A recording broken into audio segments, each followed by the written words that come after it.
Welcome to the lecture video for Chapter 7 on the topic of energy.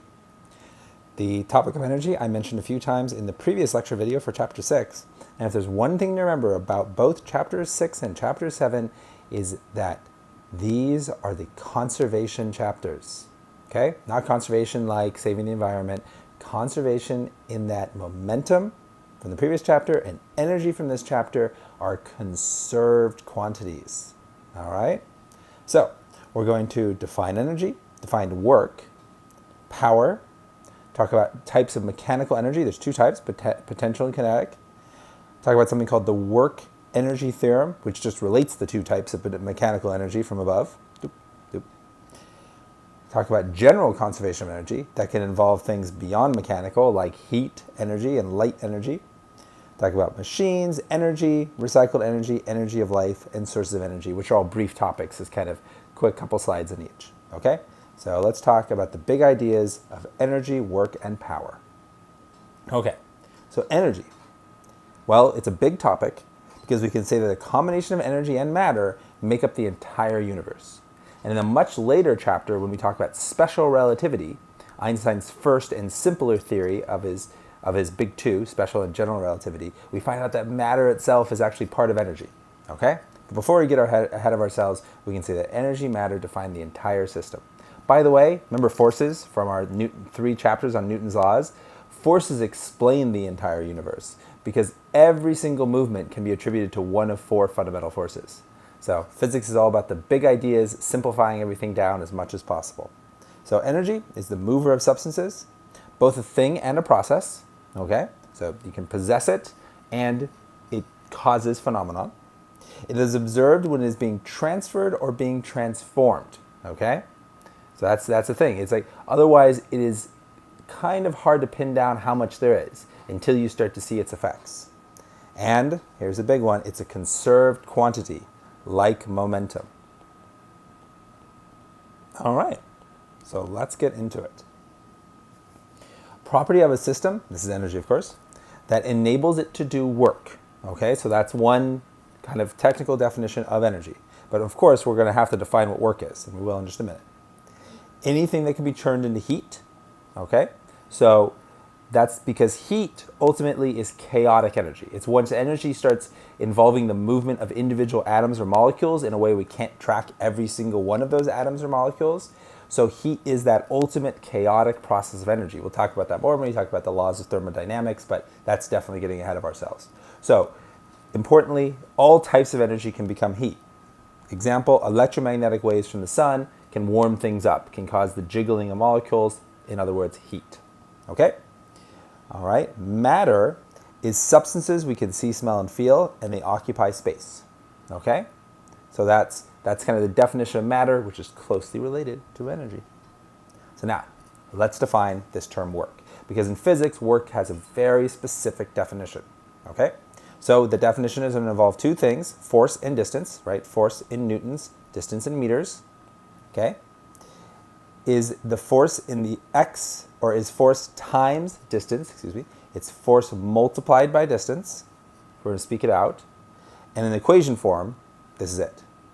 It's simply W for work, F for force, D for distance. And the fact that the F and the D are next to each other implies multiplication. So then what are the units of work? Newton meters. See? Because it's just force multiplied by distance. Newtons multiplied by meters. 2 things occur whenever work is done. There has to be an application of a force. You can't have work without a force. And notice it has to be a net force, so F net can't equal 0, because you can have individual forces, but if the sum of all those forces is 0, then you're not going to have any work. And there must be movement. So if everything remains at rest, then there is no work, because if there's no movement, then D equals 0. So if D equals 0, work equals 0. Okay? So if you push against a stationary brick wall for several minutes, you do no work. What's the answer there? Is the wall moving? Okay, so it's the best answer. On the wall. Okay, you might be like, wait, but why not at all? Because you do work on your muscles. Your muscles are contracting. The actual fibers that make up your muscles definitely are moving. There's blood pumping through your veins. That's work. All the fluid has mass.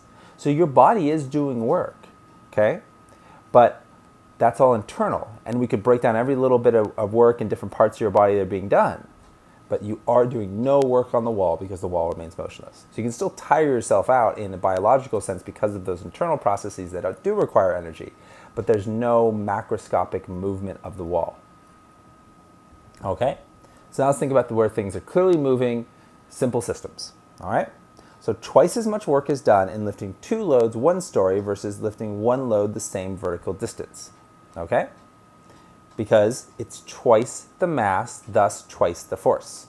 So the force needed is twice because the load is twice. Because the idea then is that the force would be the force of gravity, G for gravity, equals mg. So if you double the force, that means you've doubled the mass. Or the other way around, if you double the mass, you have doubled the force. Thus, you've doubled the work because the distance remained unchanged. It was just 1 story. So then the work would be that, times distance. See? And the distance is still 1. But what if you lift 1 mass 2 stories? Okay? Well, that would be work equals Fg times 2d, which would then just be mg 2d, which is just the same as 2mgd. So lifting 1 mass 2 stories is the same as lifting 2 masses 1 story, because there's that linear relationship between force and distance when we talk about work. Okay?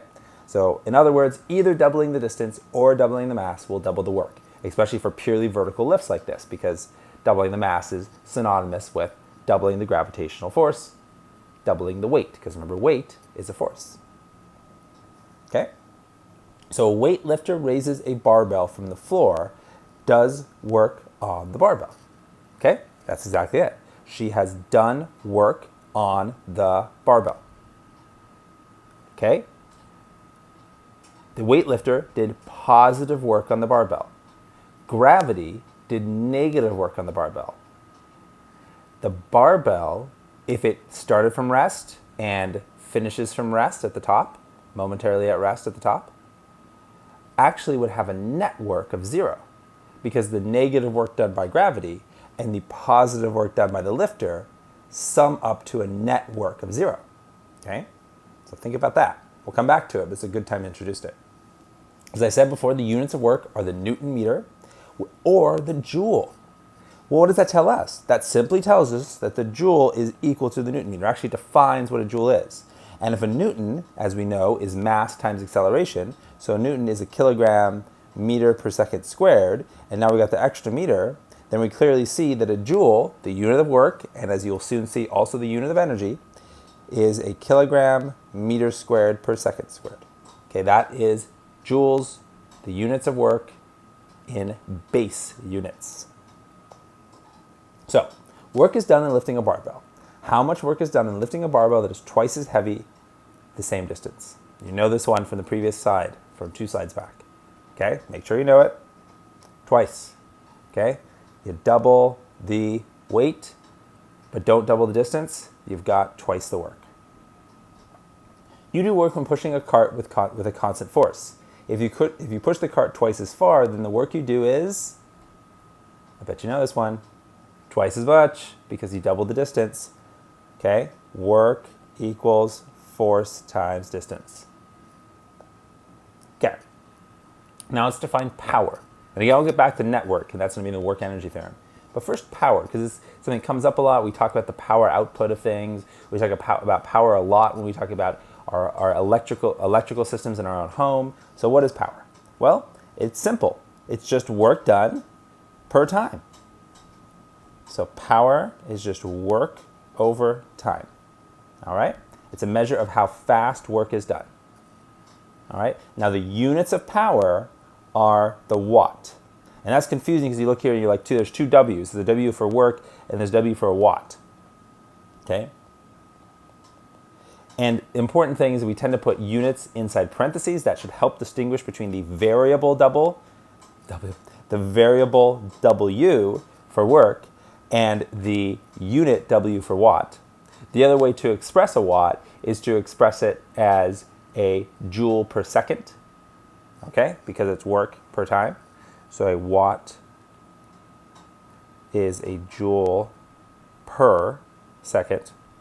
And then if you think about it, well then a joule was a kilogram meter squared per second squared. If we're dividing by another second, then it's kilogram meter squared per second cubed. Meter squared per second cubed. Okay? A worker uses more power running up the stairs than climbing the same stairs slowly. Why? Because T is smaller, and when you have a smaller time and you divide by a smaller number, what happens when you divide by a smaller number? You get a bigger result, right? Power being work over time, small t, big P. Okay? Because it's the same work, because it's the same stairs. And work is just force times distance. There's just as much force because you're still working against gravity. There's just as much distance because it's the same stairs. So the only thing that's changed is the time. Thus the power changes and it goes up as time goes down. Twice the power of an engine can do twice the work of one engine in the same amount of time, or twice the work of one engine in half the time, or at a rate at which energy is changed from one form to another. Get it? Right? Because you've got twice the power. Okay? So as I mentioned, the unit of power is the joule per second. It's called the watt, named after James Watt, the developer of the steam engine. Okay? And 1 joule second is 1 watt. 1 kilowatt is 1,000 watts. So a lot of times with energy, we talk about kilowatts. All right? And if you look at your electric bill, you'll see kilowatt hours. Like that. Kilowatt, kW per hour. And a kilowatt hour, if you think about it, since a watt is a joule per second, and then we're going to be, this should be multiplication, excuse me. So a kilowatt hour then becomes a unit of energy because we've multiplied by time a second, a second time. So we've multiplied by time. We've taken a variable, the kilowatt or the watt, that has time in the denominator and then multiplied by time in the numerator, thus canceling time and getting back to energy. So a kilowatt hour is a somewhat convoluted unit of energy, but it's what you see on every one of your electric bills from the electric company. So a job can be done slowly or quickly. Both may require the same amount of work, but different amounts of, when you change the time, what's changing? We're just talking about it. It's power, of course. Okay, so let's define mechanical energy to 2 types. Mechanical energy is due to position or to motion or both, because you can have both types of mechanical energy. All right? The 2 types are potential and kinetic. Okay? Which do you think is the energy of motion? It's kinetic. Potential is the energy of location or position. All right? So you have potential energy when you stand on the top of a diving board. Once you jump off, the moment before you hit the water, you've got a bunch of kinetic energy because you've given up your potential energy because you're not at the top of the diving board anymore. You're well below it, right about to splash into the water. See? So you're exchanging one form of energy for another. But we'll do more examples. So stored energy held in readiness with a potential for doing work is the definition of potential energy. It's stored energy. Okay? So it doesn't just have to be gravitational like the diving board example. A stretched bow has stored energy in the elastic properties of the bowstring. That's called elastic potential energy. That would be the same as in a spring. Okay? If you're taking physics 10L, you saw the idea of elastic potential energy briefly discussed in the lab on energy. And you saw a lot about kinetic and gravitational potential energy. A stretched rubber band of a slingshot has stored energy and is capable of doing work. Again, elastic. Elastic potential energy, EPE. Okay? But then you can also have it due to elevated position. This is what we call gravitational potential energy, or GPE. Water in an elevated reservoir, right? All that water is kept in that reservoir. Where do you see reservoirs? On tops of hills. Okay? That allows the water to gain kinetic energy as it comes downhill, which is great because that way it can come out of your faucet at a certain speed. Okay? Raised ram of a pile driver. Big metal, heavy piece, solid piece of metal, lifted up, has a huge amount of potential energy, allowed to fall, converting that energy. Okay? It's equal to the work done, force required to move it upwards, times the vertical distance moved against it. Okay? So what we're saying is the work of lifting is equal to the change in gravitational potential energy. And we know that the work of lifting is simply the force of gravity times the vertical lift, which we'll call h. All right, so then GPE must be equal to Fg times h. And what is Fg? Well, since we're going straight up, the only force here is the force of gravity. We know the force of gravity has one form, and it's mg. So then it simply becomes mgh equals delta GPE, where delta GPE just represents the change in gravitational potential energy. So that's it. Potential energy for raising something above the ground is always just mgh. So if I take a 1 kilogram object and I raise it 1 meter above the ground, I've given that object how much potential energy? 10 joules. Okay, 1 kilogram, approximately 10 meters per second squared. And again, you can use 9.8 and then times 1 meter. Put all that stuff together and we get 10 kilogram meters squared per second squared, which is the same as 10 joules. So 1 kilogram object 1 meter above the ground has 10 joules of potential energy. Does a car hoisted for repairs in a service station have an increased potential energy relative to the floor? What do you think? Lifting it up, it's above the floor. Bet you know the answer. Of course, that's what we mean by increased gravitational potential energy. Now, the potential energy of a 10 Newton ball is the same in all three cases because the work done in elevating is the same. So what does that mean? So this is me lifting it straight up, okay? This is me lifting it up at an angle, kind of a ramp, and this is it going up incrementally on steps. It doesn't matter the path, okay? One technical way we say that is we can say gravitational force is path independent, but really, of course it doesn't, because think about the equation, right? Gravitational potential energy is just mgh. Nowhere there do I see L for like length of the path.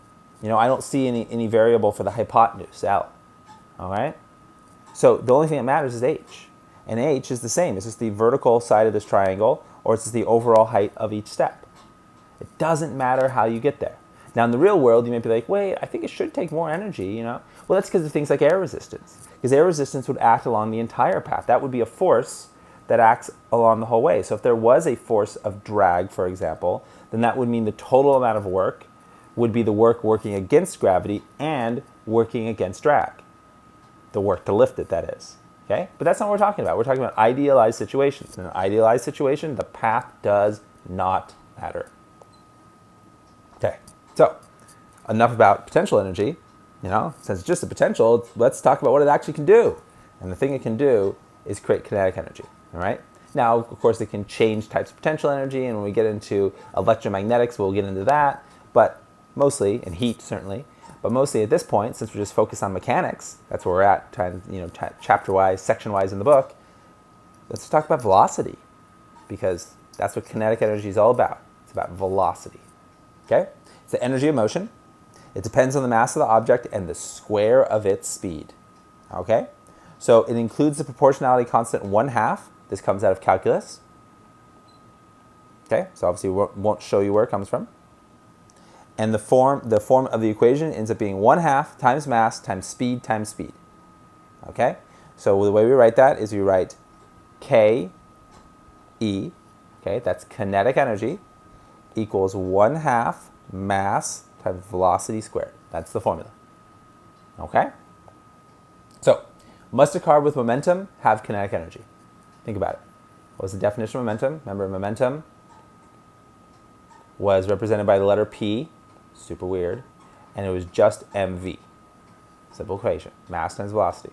So if momentum is v in both of them, yep. Okay, you can't have momentum without having kinetic energy. You can't have kinetic energy without having momentum. Okay? Kinetic energy and work of a moving object, equal to the work required to bring it from rest to that speed, or the work the object can do while being brought to rest. In equation form, net force times distance equals kinetic energy. See that? So force times distance equals the kinetic energy. That could be gravitational force, so that could be mgd, or change that d to an h, and then we could then turn that into kinetic energy. See? Or it could be like a pushing force. F push times distance equals 1/2 mv squared. Think about that equation. This is the bottom one. That means if I know how much I'm pushing, I know how far I pushed, so how much I'm pushing, how far I pushed, the mass of the thing I'm pushing, then I could solve for how fast it will be going after I finish pushing it a distance d. I'd have to multiply both sides by 2, divide both sides by m, and take the square root of both sides. And I would have isolated v and solve the problem. You better expect that to be in the homework. Okay? So the work-energy theorem. The gain or reduction of energy is the result of work. So in equation form, work equals the change in kinetic energy. So if work is done on a system, the kinetic energy will change. So that goes back to the barbell. Because if I lift something at constant speed, like the barbell, then there is a work of lifting, and then there is a work of gravity. Those two works are exactly equal to each other, because of course they are. Because the only way I could have maintained constant speed is to have F lift equal Fg. Fg for the force of gravity. And since work is just force times distance, and obviously the distance doesn't change between gravity and lifting, it's the same lift after all, then those two works must be equal to each other. We then say that the net work is equal to 0, because they've canceled out. Since the net work is equal to 0, then we go up to the work-energy theorem, right there, the name for it, and that just tells us then that work net equals delta Ke. Okay, so that's all I've done here is just clarify that there's a subscript net here, which in some contexts we can ignore, but I'm saying it's good to not ignore it. And so then if your net is 0, then what must be your change in kinetic energy? 0. Okay? So if your work net is 0, then your delta Ke must also be 0. But that was the premise we came in with, because I said the whole point with the barbell is that it started from rest and it finishes from rest, which means it didn't speed up over the entire process. So all we've done is confirm it. We've shown that there is a self-consistency in our ideas here, which is so crucial with any physical formula. We got to make sure that it makes sense if you go from A to B, and it makes sense if you go from B to A, so to speak, right? So if we come in with an assumption that an object doesn't speed up, then we better say in the work-energy theorem that there's no change in kinetic energy. Because if there is, well, since kinetic energy is defined with a v, 1/2 mv squared, it would have to change. Because if v changes, Ke changes. Get it? Okay, make sure you get that idea. So let's talk a little bit more about the work-energy theorem. Applies to decreases in speed. So reducing the speed of an object or bringing it to a halt. Okay, so an example here, applying the brakes to slow a moving car, work is done on it. The friction force supplied by the brakes times the distance is the work. We could call it that the work of friction or the work of braking. All right, so in that case, the work of braking would have to equal the change in kinetic energy. And what's the final velocity if we bring the car to rest? 0. So then we'd have 1/2 mv final squared minus 1/2 mv initial squared, because m doesn't change. So when we have a delta is always just final minus initial. The 1/2 doesn't change because it's just a number. The m doesn't change because there's no change in mass of the car. So the only thing that changes is the velocity. So that's why it becomes this form, 1/2 mv final squared minus 1/2 mv initial squared. V final is 0 because v final is 0 because we came to a stop. So all that's telling us is that the work of braking is equal to 1/2 times m times the initial velocity squared. Why negative? Because work can be negative.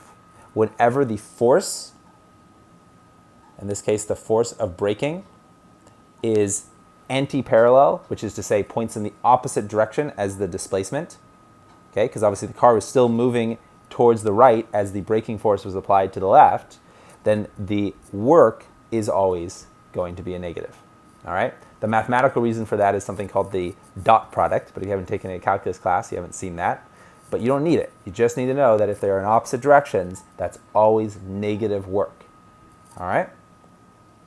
Consider a problem that asks for the distance of a fast-moving crate sliding across a factory floor and then coming to a stop. The most useful equation for solving this problem is... Now, this is a wonderful moment to stop and make sure that you're confident with your answer. Are you confident? Okay. Force times distance equals the change in 1/2 mv squared. Same one I was just talking about. All right, this is the formula to use. Every time you have a question asking for the force, asking for the final velocity, asking for the initial velocity, asking for how much distance it takes, this is the equation to use. This is the work energy theorem in equation form. All right? Cool. Good reference slide. The work done in bringing a moving car to a stop is the force of tire friction times the stopping distance, right? Because work is force times distance. If the initial speed of the car is doubled, the stopping distance is what?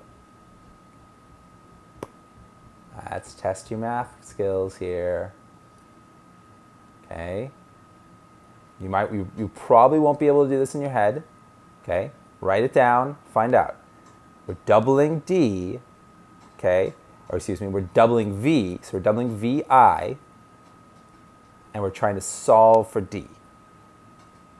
Okay, got an answer? Okay, so it's 4 times as much. Was that one of our options? No, we had twice, about the same, actually less, 4 times as much. Where the heck does that come from? Well, let's think about it.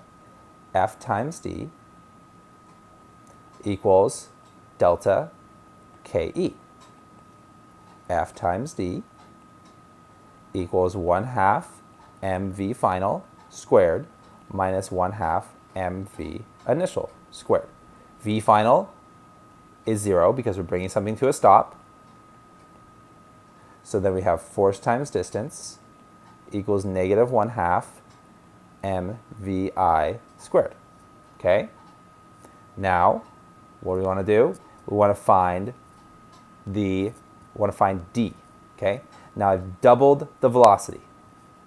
Okay? So if I double the velocity, what effect does it have on D? So then, in other words, I want to come up with a proportionality. I want to change this equation into a proportionality. Okay?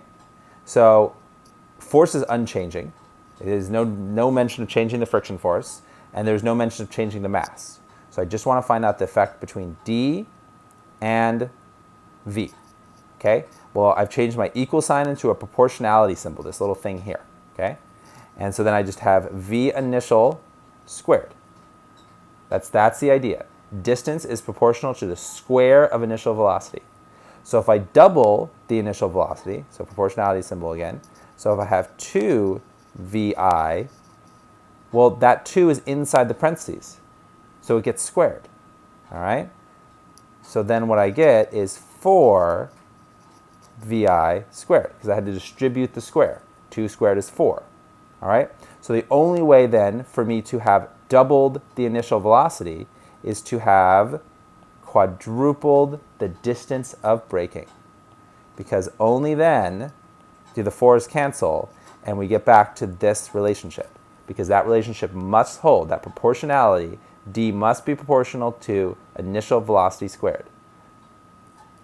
So just to say it, if you doubled the initial velocity, you quadruple the braking distance. Okay? That's why it's a big deal if you're driving at a higher speed in terms of safety of braking distance. What happens if you triple the initial velocity? Your braking distance is 9 times longer because it's 3 squared. 3 squared is 9. All right? So since it's a square relationship, it's like a parabola. It goes up fast. Okay? Your required braking distance quickly increases. So now the big idea, the law of conservation of energy, because we've been focusing on kind of, mechanics, things like, these like kind of simple mechanical systems, right?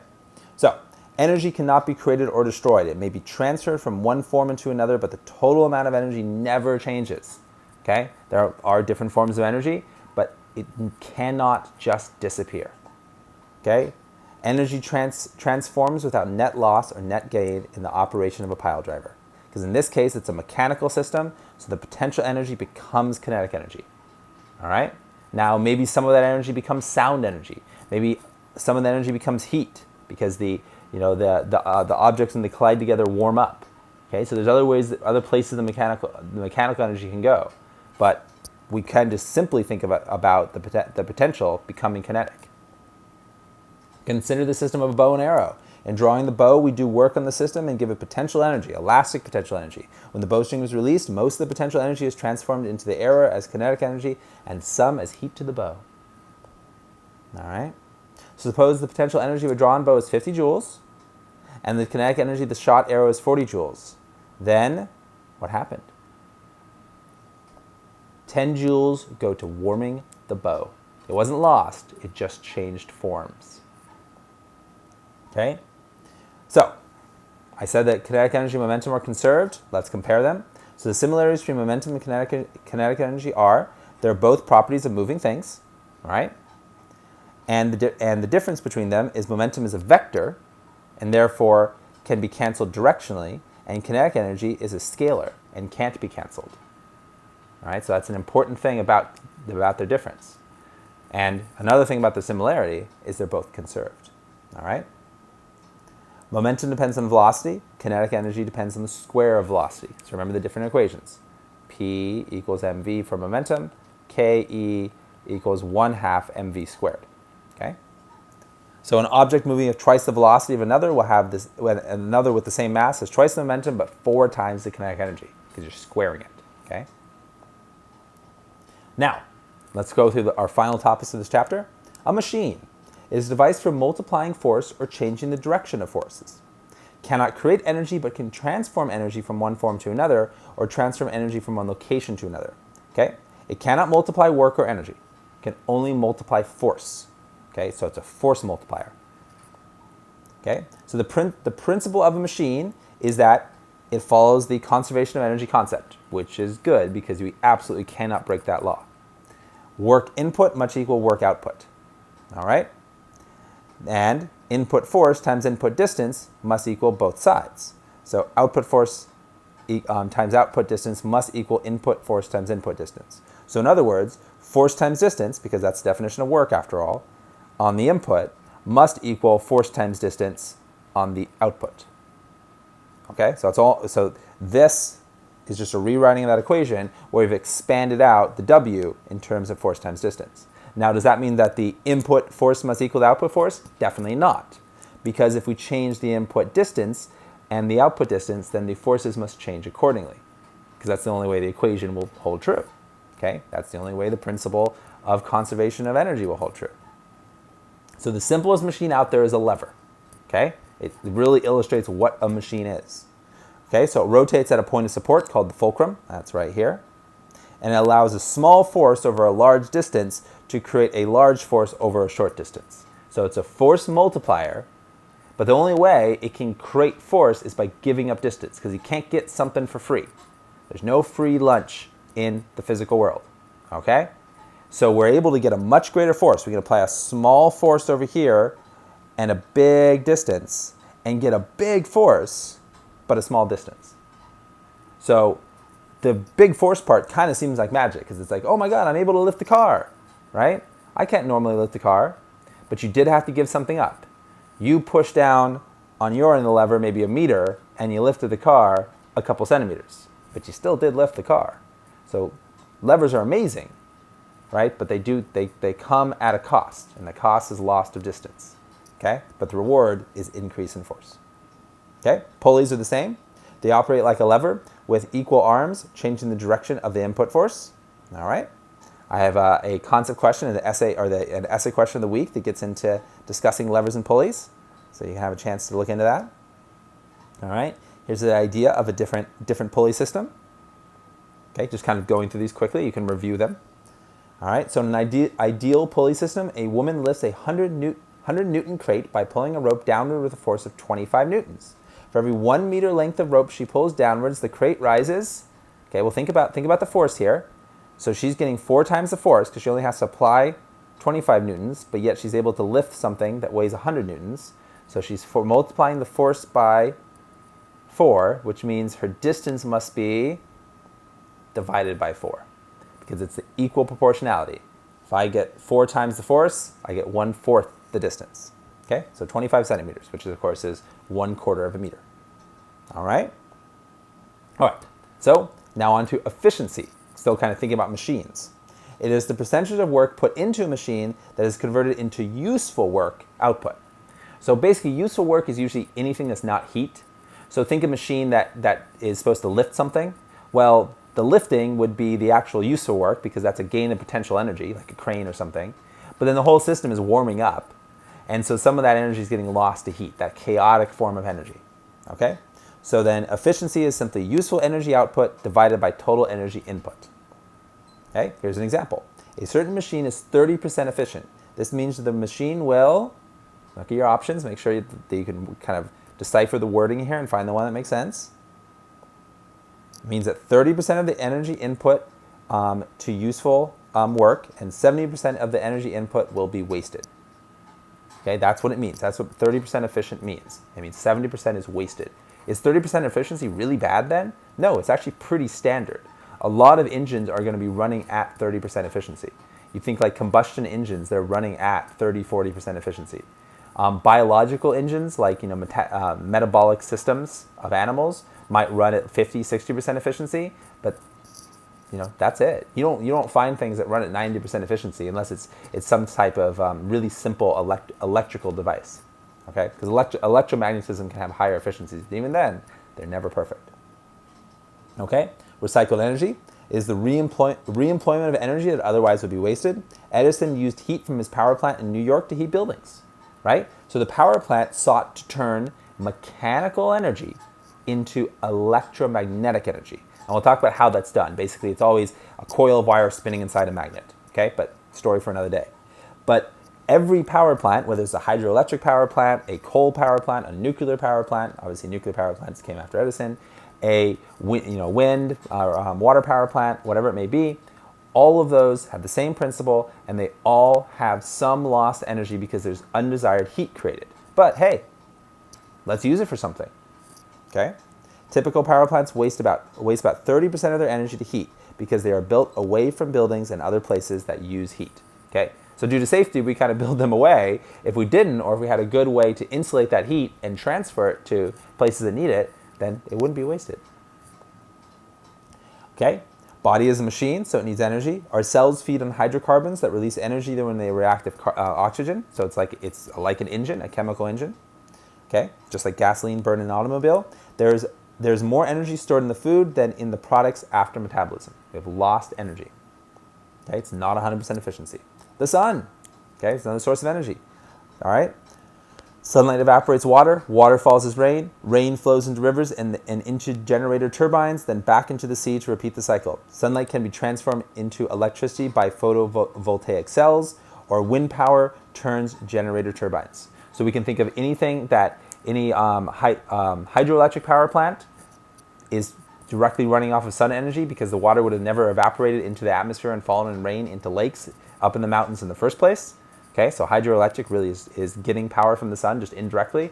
The idea then that the fact that we have wind on Earth is also due to the sun. Okay, if we were further from the sun, we wouldn't have wind. Look at cold planets out in the distance, especially Neptune being a good example of that.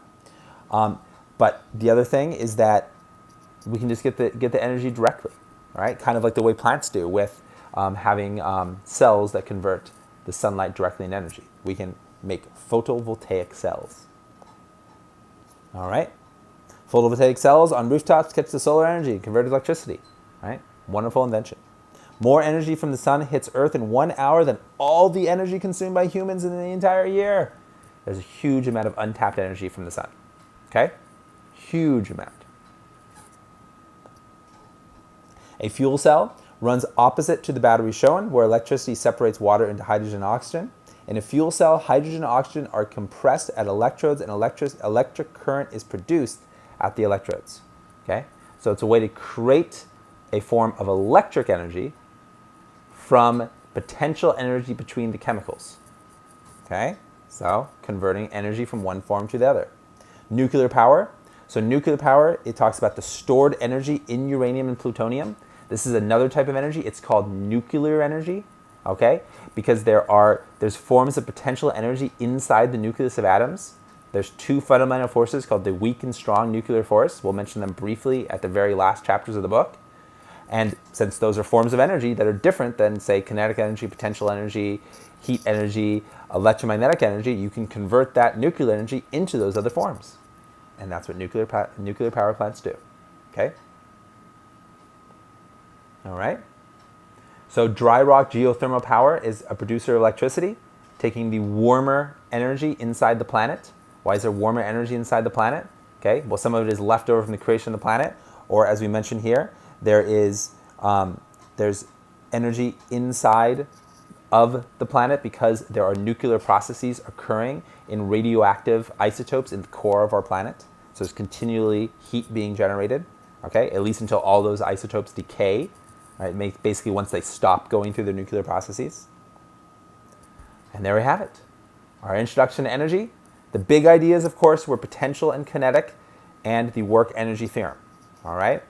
Understanding levers and pulleys is good, especially if you want to answer that essay question, but do focus on the basics. Make sure you can solve the problems like solving for the distance of braking, knowing the initial velocity, for example, all right?